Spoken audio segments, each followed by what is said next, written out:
Zorionak, kadete mailako Euskadiko txapelduna zara, hemen txomintxun gora, bikain irabazita gaurko lasterketa, konta behar dugu, nola junda, eta batez ere nola jundira azkeneko kilometro horiek behin pike bidea gaindituta.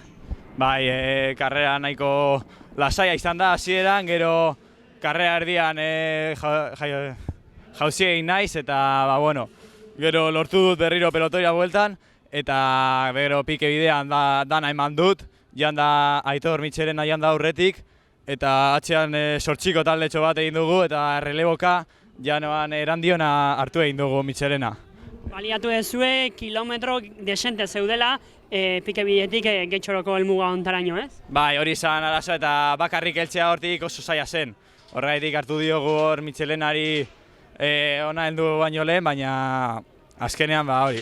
Begiraka egon gara eta igoeran esprintatu danarekin, atzera begiratu gabe eta lehenengo aldu naiz. Txomintxun gora, ez duzu aurkalerik esan?